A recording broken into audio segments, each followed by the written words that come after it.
Hello everyone, welcome to my channel. This is Rumi. This is Rumi here.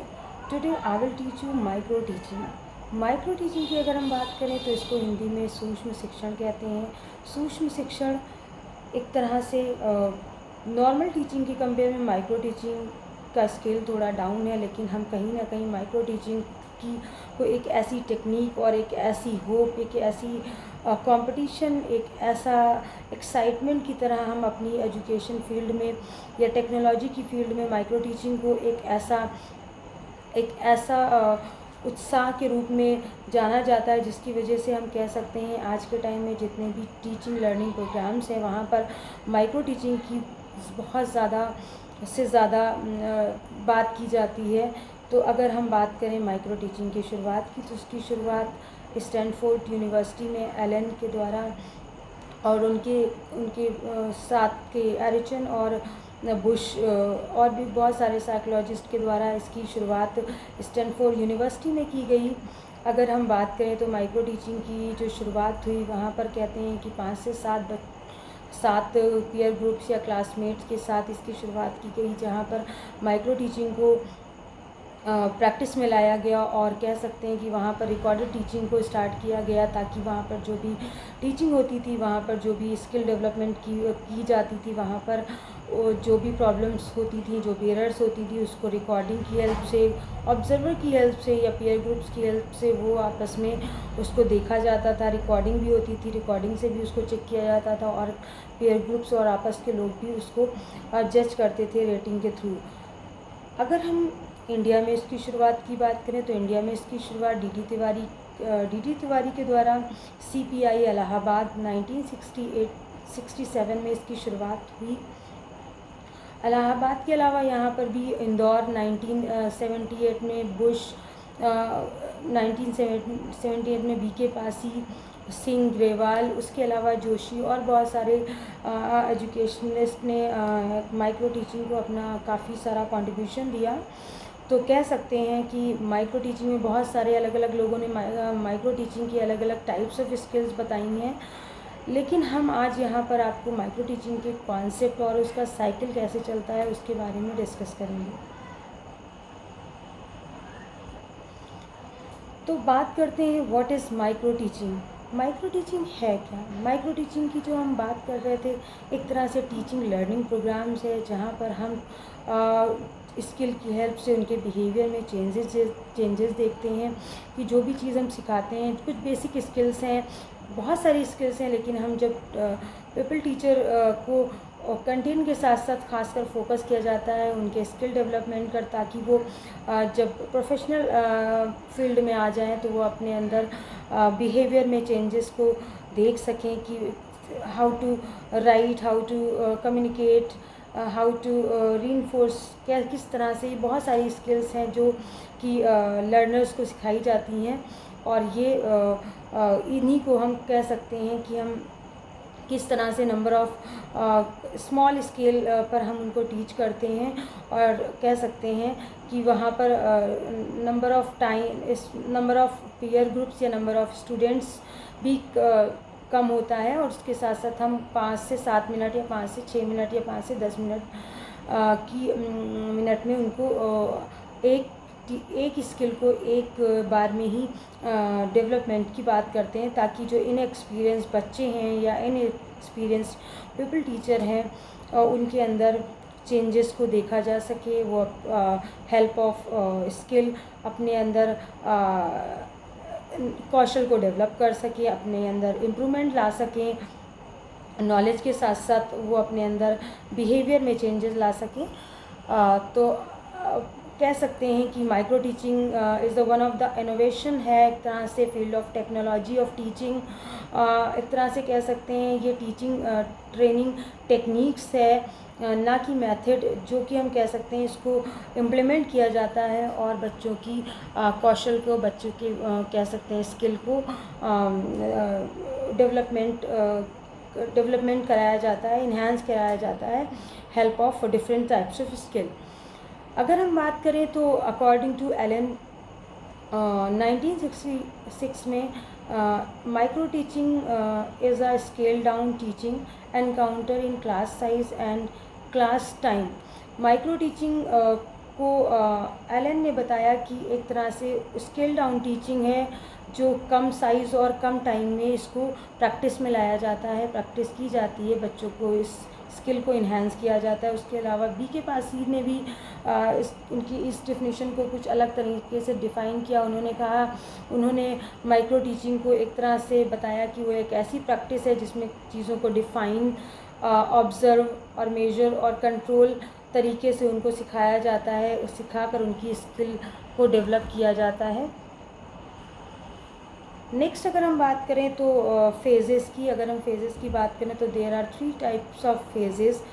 First phase है आपका knowledge equation, second है skill equation, third है transferring phase. तो सबसे पहले अगर हम नॉलेज इक्वेशन की बात करें तो नॉलेज इक्वेशन की बात करें तो यहाँ पर बताया जा रहा है कि नॉलेज इक्वेशन फेज़ को हम प्री एक्टिव फेज़ भी कहते हैं, जहाँ पर हम प्लानिंग करते हैं, टेक्निक्स और मेथड कैसे इम्प्लीमेंट करेंगे, कौन कौन से तरीक़ों से हम कंटेंट पढ़ाएंगे, कौन सा कंटेंट चूज़ करेंगे, कौन सा मटेरियल यूज़ करेंगे, ऑब्ज़र्व कैसे करेंगे। जब हम बिफ़ोर क्लास जब रेडी करते हैं अपने आप को, तो वहाँ पर सारे चीज़ों को एनालाइज करते हैं, डिस्कस करते हैं। तो ये सारे जो भी नॉलेज के साथ साथ हम सारी चीज़ें जो प्लान करते हैं वो सारा आपका प्री एक्टिव फेज़ में आता है। सेकेंड आपका फेज़ है स्किल एक्विजिशन फेज़, जिसको हम इंटरैक्टिव फेज़ कहते हैं, जिसमें हम कह सकते हैं जो हमारी सीखी गई हुई नॉलेज है और उसके साथ साथ नॉलेज के साथ साथ सारा जो भी आपने मटेरियल, अपने मेथड्स, टेक्निक्स, अपनी प्लानिंग, जो भी चीज़ें आपने की थी, उन सारी चीज़ों को जो प्लान को आप इंटरैक्टिव फेज़ में आप आकर उसको प्रैक्टिस करते हैं। फिर आप अपने हिसाब से उसको स्किल के साथ साथ नॉलेज के साथ साथ कंबाइन करके उसको किस तरह से हेल्प ऑफ टेक्निक्स उसको प्रैक्टिस करते हैं। तो उन सारी चीज़ों की डिस्कशन, उन सारी चीज़ों की स्किल के साथ साथ जब हम अपना प्रेजेंटेशन करते हैं, प्लान के साथ साथ जब प्रेजेंटेशन करते हैं, तो वो आपका स्किल एक्विजिशन फेज़ में आता है। थर्ड है ट्रांसफरिंग फेज़। ट्रांसफरिंग फेज़ का मतलब है यहाँ पर जो दिख रहा है आपको, तो लिखा हुआ है transfer of the skill to actual teaching situation. जहाँ जैसे हमने अपने नॉलेज प्लान बनाया, नॉलेज, मटेरियल, ऑब्जेक्टिव सब कुछ डिसाइड कर लिया है, स्किल भी सब कुछ डिसाइड हो गई है, तो अब हमारी सब कुछ रेडी है। तो हम उसको पहले तो आपने उसको पीयर ग्रुप्स में, अपने क्लासमेट में, पीपल टीचर के साथ उसको प्रैक्टिस किया था। अब आपका वो जो सीखा हुआ नॉलेज, सीखा हुआ स्किल, उसको आप रियल क्लासरूम सिचुएशन में कैसे उसे इम्प्लीमेंट करते हैं, तो ये आपका कहलाता है। जो सीखी हुई स्किल है उसको किस तरह से आप रियल कंडीशन में ट्रांसफ़र करते हैं, तो वो आपका ट्रांसफरिंग फेज़ कहलाता है। नेक्स्ट अगर हम मूव करते हैं तो आपका है स्टेप्स ऑफ माइक्रो साइकिल। तो अगर हम माइक्रो साइकिल की बात करें तो पूरा जो साइकिल है वो आपका 36 मिनट का रन करता है। नॉर्मल अगर हम टीचिंग की बात करें, माइक्रो टीचिंग की, तो 5 to 7 मिनट में होती है। लेकिन आपका जो साइकिल है वो आपका, जो आप देख भी रहे हैं स्क्रीन पे आपको दिख रहा है, जैसे कि हम सबसे पहले प्लान बनाते हैं। प्लान में मुझे कौन सा टॉपिक लेना है, कौन सा कंटेंट, सब्जेक्ट, सब कुछ आप चूज़ कर लेते हैं। क्वेश्चन पेपर सब कुछ रेडी हो जाता है, जैसे नंबर ऑफ़ क्वेश्चन सीक्वेंस में जैसे भी आपको बताया जाता है, जो भी आप स्किल ऑप्ट करते हैं और एक बाद में आपको एक ही स्किल को प्रैक्टिस कराया जाता है, वो सारा आप प्लान कर लेते हो। जब सब कुछ प्लानिंग हो जाती है उसके बाद आप आते हो टीच करने के लिए। जब टीच करने आप आते हो तो उस स्किल, उस प्लान, उस क्वेश्चन आंसर के साथ आप क्लास में टीच करते हो। उसके बाद आपके क्लासमेट आपके फीडबैक देते हैं या आपके ऑब्जर्वर बैठे होते हैं, वो फीडबैक देते हैं।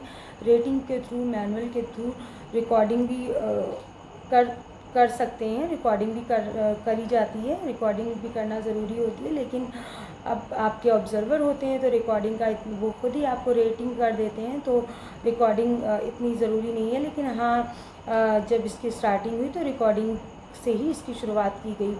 तो उसके बाद आपको फ़ीडबैक मिल जाता है। जब फ़ीडबैक आपको मिलता है तो फ़ीडबैक डिपेंड करता है कि आपने क्या, वो जो आपका ऑब्जेक्टिव था, जो भी आपकी स्किल था, क्या आपने उन सारे कंपोनेंट्स को फुलफ़िल किया है, क्या उसमें अकॉर्डिंग टू जो भी स्किल आपके कंपोनेंट्स थे वो आपके सही से आपने सारे कंपोनेंट्स को अचीव किया है कि नहीं किया है। तो वो सारी चीज़ें आपको फ़ीडबैक के बाद अकॉर्डिंग टू रेटिंग आपको वो सारी चीज़ें पता चल जाती हैं। अगर उसमें आप में कुछ आपकी कमियां होती हैं तो आपको रीप्लान बनाना पड़ता है। जब रीप्लान आप बना लेते हो तो आप उसको रीटीच करते हो। रीटीच करने के बाद आपको दोबारा से रीफीडबैक मिल जाता है और इस तरह से पूरा साइकिल आपका 36 मिनट तक रन करता है। नॉर्मल टीचिंग की अगर हम बात करें तो 5 to 7 मिनट्स रन करती है, लेकिन साइकिल जो आपका है प्लान, टीच, फीडबैक, रीप्लान, रीटीच और रीफीडबैक, तो ये आपका 36 मिनट का साइकिल वर्क करता है माइक्रो टीचिंग का।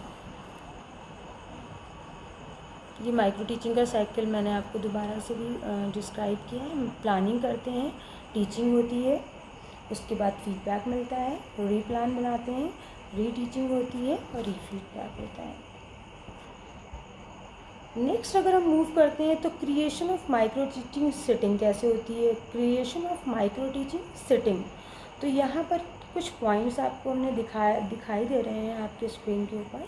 जैसे नंबर ऑफ़ पीपल, तो ये भी हम आपको पहले बता चुके हैं 5 to 10, मिनिमम आपका 5 to 10 होना ज़रूरी है। आपकी क्लास में कितने भी बच्चे हों, लेकिन आपके टीचर्स आपको डिवाइड करके भी पूरी क्लास में भी करा सकते हैं, क्योंकि सिमुलेटेड टीचिंग मानी जाती है। इसलिए आपको वो नंबर ऑफ़ मिनिमम जो ग्रुप होता है वो 5 to 10 का होना चाहिए। उसके अलावा आपका जितने भी क्लासमेट्स हैं, पीयर ग्रुप्स हैं, वो हो सकते हैं। अब टाइप्स ऑफ पीपल कौन से होते हैं, एक तो रियल होते हैं या पीयर ग्रुप्स होते हैं, दो तरह के होते हैं। उसके अलावा अगर हम बात करें टाइप्स ऑफ सुपरवाइज़र, कभी कभी तो ऐसा होता है कि हमारा ऑब्जर्वर मेरे साथ होता है तो वो भी मुझे सुपरवाइज़ कर सकता है, नहीं होता है तो जो मेरे साथ के क्लासमेट्स होते हैं तो ये भी। लेकिन हम जो ट्रेनिंग प्रोग्राम्स में जो आज जैसे कि हम लोग बीएड, बीटीसी और बीएलएड के प्रोग्राम्स में माइक्रो टीचिंग की जब प्रैक्टिस करते हैं तो हमारे टीचर्स ही हमको ऑब्ज़र्व करते हैं, वही हमारे रिमार्क और हमें सजेशन देते हैं। नेक्स्ट अगर मूव करते हैं टाइम ड्यूरेशन माइक्रो टीचिंग का, तो यहाँ पर 6 मिनट दिया हुआ है, लेकिन 5 to 7 मिनट्स आपका माइक्रो टीचिंग की टाइमिंग है। नेक्स्ट अगर मूव करें तो time duration of micro teaching, जो साइकिल चलता है, जो हम आपको पहले बता चुके हैं, वो 36 मिनट्स पर रन करता है। ये आप देख रहे हैं, ये माइक्रो टीचिंग का प्लान, टीच, फीडबैक, रीप्लान, रीटीच, रीफीडबैक। कुछ आपको हम बेसिक माइक्रो टीचिंग के स्किल आपको बता दें। जैसे कि आपकी बहुत सारे एलन बी के पास ही और बहुत सारे साइकोलॉजिस्ट एजुकेशनिस्ट ने माइक्रो टीचिंग की स्किल्स को डिफ़ाइन किया है, लेकिन हमने कुछ उसकी बेसिक स्किल यहाँ पर डिफ़ाइन कर दी, जैसे कि skill of introduction, skill of stimulus variation, skill of reinforcement, skill of illustrating with use of example, skill of probing question, skill of writing objective, skill of questioning, skill of explanation, skill of blackboard. तो ये सारी skills हैं जो हम आपको आगे की classes में इनको डिटेल में समझाएंगे। हमने यहाँ पर आपको शॉर्ट में इन स्किल्स का लिस्ट ऑफ स्किल्स बता दी। आपको मेरा वीडियो कैसा लगा? Thank you so much.